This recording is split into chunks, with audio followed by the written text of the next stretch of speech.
September 1 1939 ஆண்டு உலகையே உலுக்கிய ஒரு போர் ஆரம்பித்த நாள். இந்த உலகத்துக்கே வழிகாட்டியாகவும் உலகத்திற்கு சில பாடங்களையும் சொல்லித்தந்த ஒரு போர் ஆரம்பிக்கப்பட்ட நாள்.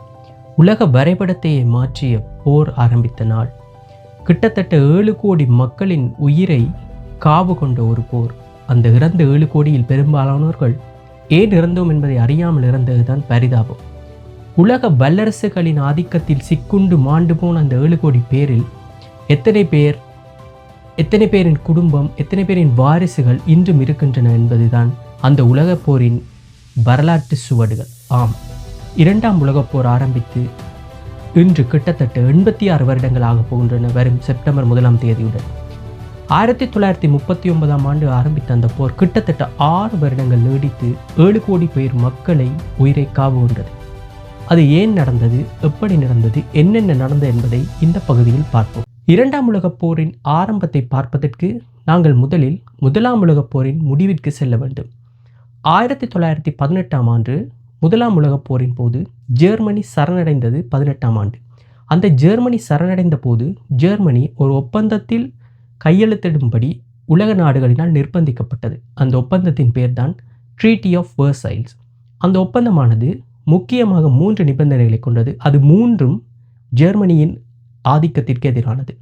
குறிப்பாக 1வது நிபந்தனை, ஜெர்மன் இனி எந்த காலத்திலும் தனது இராணுவ படைகளை விரிவாக்கம் செய்யவோ பெரிதாக்கவோ முடியாது என்பது 1வது. இது என்ன சொல்வதென்றால், ஜெர்மனியின் எதிர்கால படையெடுப்பு, எதிர்கால போர் தாக்கங்களில் இருந்து தங்களை காப்பாற்றும் என அவர்கள் உலக நாடுகளின் தலைவர்கள் எண்ணினார்கள்.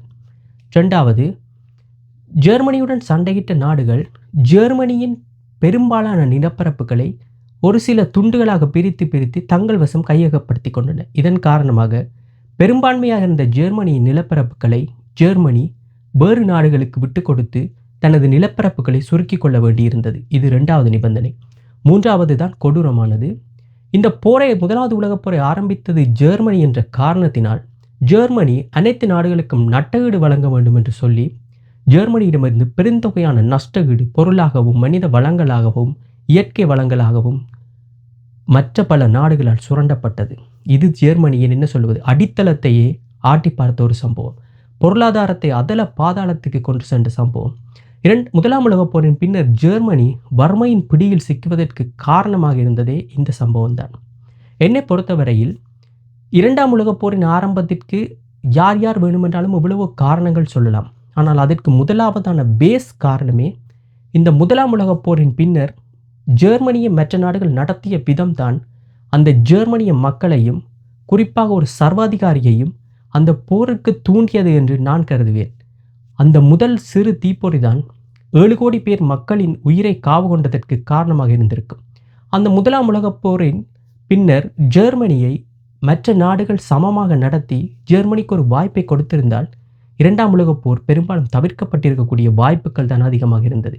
1ஆம் உலகப் போரின் சரணடைவுக்கு பின்னர் ஜெர்மனியின் பொருளாதாரம் அதல பாதாளத்திற்கு சென்று மக்கள் என்ன சொல்வது, ஒருவேளை உணவிற்கே கடுமையான அவதிப்படும் நிலைமை ஏற்பட்டது. ஜெர்மனியின் நடத்திய அரசாங்கத்தினால் எதையுமே செய்து சமாளிக்க முடியவில்லை. ஏனென்றால் அவர்கள் கொடுக்க வேண்டிய நஷ்டஈடு, அவர்களது வளங்கள் அத்தனையும் வெளிநாடுகளுக்கு சென்று கொண்டிருந்தன.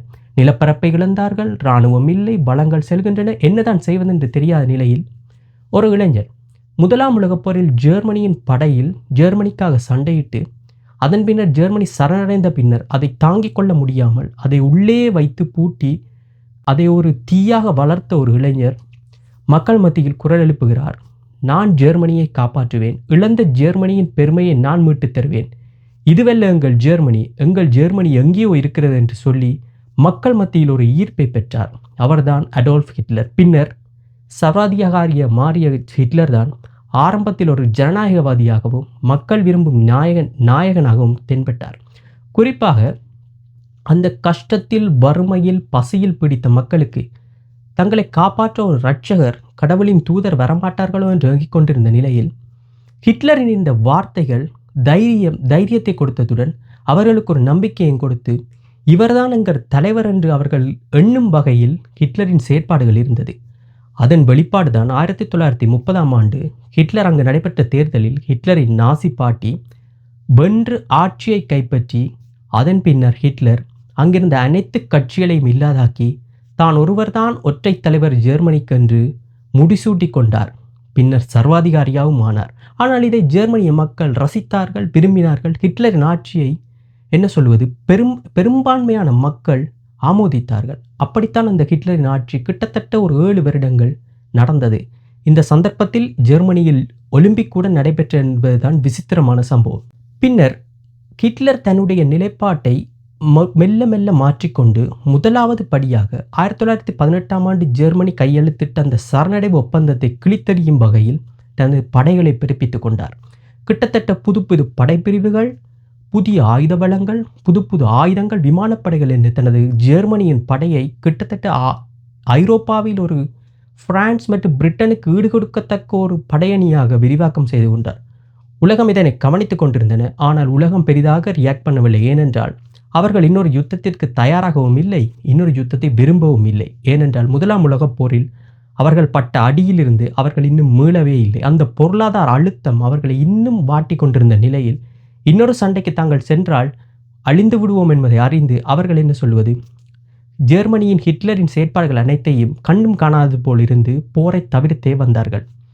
இந்த நிலையில் தான் ஹிட்லர் ஒரு மூவ் செய்தார். அதாவது ஆஸ்திரியா ஜெர்மனியிலிருந்து பிரிக்கப்பட்டு ஆஸ்திரியா என்ற தனி நாடாக ஆக்கப்பட்டது முதலாம் உலகப் போரின் பின்னர். ஸோ அந்த ஆஸ்திரியாவை ஹிட்லர் முதலாக கைப்பற்றினார்.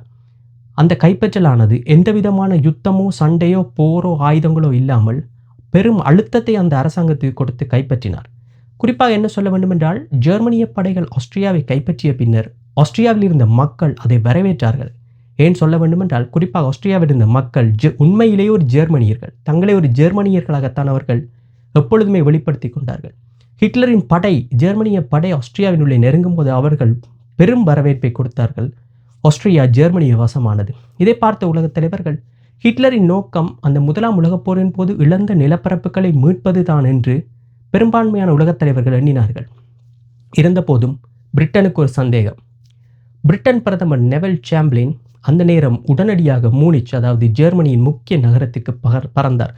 உங்கள் எல்லாருக்கும் தெரியும், இந்த மூனிச் அக்ரிமெண்ட் என்பதுதான் இரண்டாம் உலகப் போரின் முதலில் உருவாக்கப்பட்ட ஒரு அக்ரிமெண்ட், ஒரு ஒப்பந்தம்.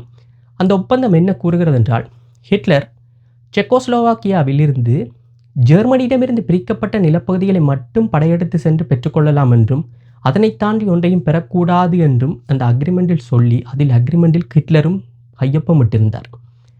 அதன் பின்னர் பிரிட்டன் பிரதமர் நெவில் சாம்ப்ளினுடன் ஹிட்லர் தனியாக ஒரு ஒப்பந்தத்தை போட்டிருந்தார். எக்காரணம் கொண்டும் பிரிட்டனுடன் ஜெர்மனி ஒரு சண்டைக்கு, ஒரு யுத்தத்திற்கு வராது என்பதையும், அதை நெவில் சாம்ப்ளின் ஒரு சந்தோஷமான செய்தியாக எடுத்துக்கொண்டு லண்டனுக்கு சென்று அங்கு விமான நிலையத்தில் வைத்தே பத்திரிகையாளர்களை சந்தித்த ஒப்பந்தத்தை காட்டி சந்தோஷப்பட்டார்.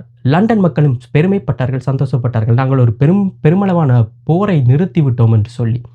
ஆனால் ஹிட்லர் சொன்னபடி நடந்து கொள்ளவில்லை. 1938ஆம் ஆண்டு செப்டம்பர் மாதம் 1ஆம் தேதி ஹிட்லர் போலந்தை நோக்கி படையெடுத்தார். ஸோ உலக நாடுகள் விழித்து கொண்டன. ஹிட்லரின் நோக்கம் இழந்த நிலப்பரப்புகளை மீட்பது அல்ல. அவருடைய நோக்கம் அதையும் தாண்டி ஏதோ ஒன்று இருக்கிறது. அதாவது ஐரோப்பா முழுவதும் ஜெர்மன் எம்பையரை உருவாக்குவது தான் ஹிட்லரின் நோக்கம் என்பதை உலக நாடுகள் அறிந்து கொண்டன.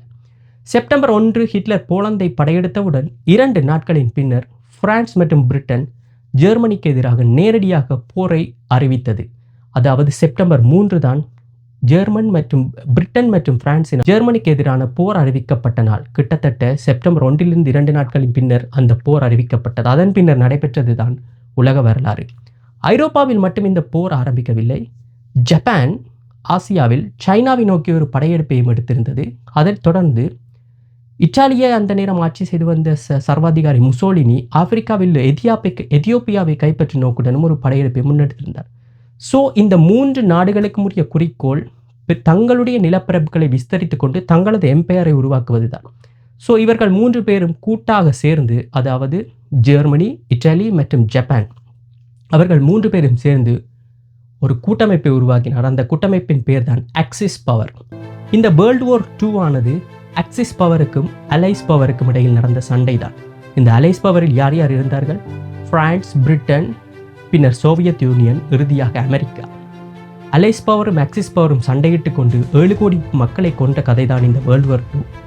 அடுத்த பகுதியில் ஹிட்லர் எப்படி ஐரோப்பாவில் இந்த போரை விரிவாக்கி கொண்டார், பிரான்ஸை எவ்வளவு இலகுவாக வெற்றி கொண்டார், பிரிட்டன் எப்படி சர்வைவ் ஆகியது இந்த ஹிட்லரின் போருடன், அமெரிக்காவின் எப்படி வேர்ல்ட் வார் 2க்குள் உள்ளே வந்தது, சோவியத் யூனியன் எப்படி திருப்பி அடித்தது ஜெர்மனி என்பதை அடுத்த பகுதியில் பார்க்கலாம்.